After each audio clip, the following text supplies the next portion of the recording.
प्यारे बच्चों, आज हम हिंदी व्याकरण में अध्याय 10 संज्ञा के विकार लिंग के बारे में पढ़ेंगे। संज्ञा के विकार का मतलब क्या है बच्चों? परिवर्तन।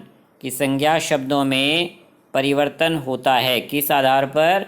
लिंग के आधार पर। आइए इसके बारे में पढ़ते हैं कि लिंग होता क्या है। कि लिंग शब्द से अभिप्राय है स्त्री पुरुष का बोध कराने वाले चिन्ह या शब्द। कि ऐसे शब्द जिनसे बच्चों हमें स्त्री या पुरुष जाति का बोध होता है यानी ज्ञान होता है, तो ऐसे शब्दों को लिंग कहा जाता है। कि शब्द के जिस रूप से पुरुष जाति का बोध हो उसे पुल्लिंग तथा जिससे स्त्री जाति का बोध हो उसे स्त्रीलिंग कहा जाता है।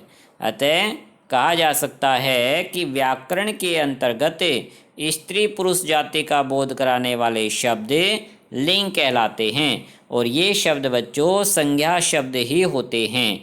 इसलिए संज्ञा शब्दों में परिवर्तन लिंग के आधार पर हो जाता है। उदाहरण से समझते हैं, जैसे राजा रानी, तो राजा शब्द लिंग के आधार पर रानी शब्द में बदल जाता है।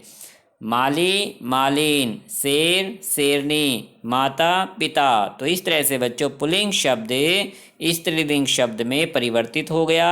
लिंग के आधार पर संज्ञा शब्दों में विकार आ गया यानी परिवर्तन आ गया है।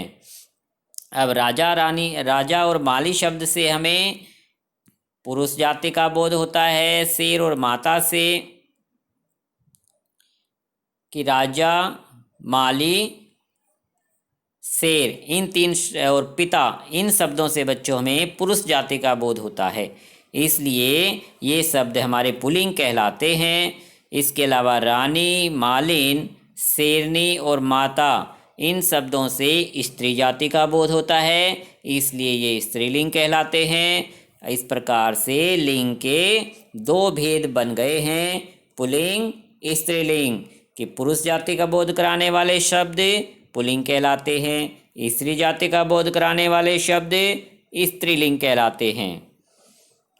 उदाहरण से समझ सकते हैं इनको भी कि पिता, पेड़, घोड़ा, आकाश, सूर्य, बैल आदि ये सब पुल्लिंग शब्द हैं। माता, राधा, धरती, घोड़ी, उषा, गाय, ये सभी स्त्रीलिंग शब्द हैं। इनमें बच्चों जैसे आकाश है हमेशा पुल्लिंग में प्रयोग होता है। धरती शब्द स्त्री जाति का ही बोध कराती स्त्रीलिंग शब्द है। इनकी पहचान करना हम आगे सीखेंगे। तो आज आपको क्या करना है, लिंग की परिभाषा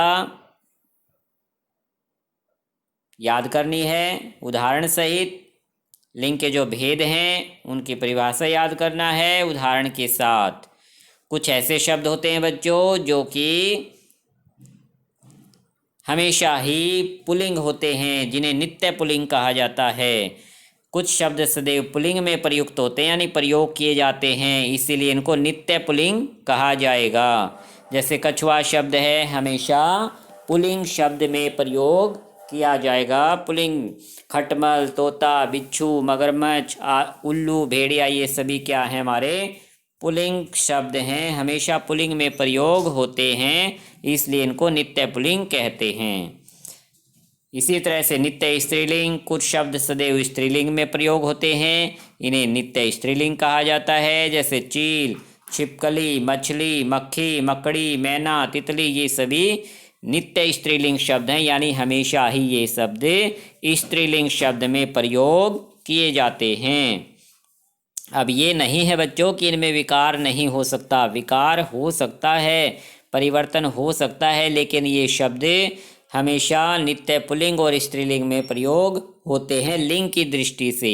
अगर हमें कछुआ शब्द का लिंग परिवर्तन करना है तो हम इसे नर कछुआ, मादा कछुआ कहकर बदल सकते हैं। इसी तरह से चील शब्द में का लिंग परिवर्तन करना है शब्द का अगर, तो नर चील, मादा चील। तो नर शब्द जो होता है पुरुष जाति का बोध कराता है, मादा शब्द स्त्री जाति का बोध कराने वाला शब्द है। तो ये परिवर्तन तो हो सकते हैं, लेकिन नित्य पुल्लिंग और नित्य स्त्रीलिंग का मतलब समझना है आपको कि सदैव पुल्लिंग में प्रयोग होते हैं ये शब्द, सदैव स्त्रीलिंग में प्रयोग होते हैं नित्य स्त्रीलिंग शब्द। तो आज आपको यहाँ तक रिवाइज करना है। पुल्लिंग स्त्रीलिंग के और भी कुछ नियम हैं जिन्हें हम अगले बार पढ़ेंगे। अच्छा बच्चों, धन्यवाद।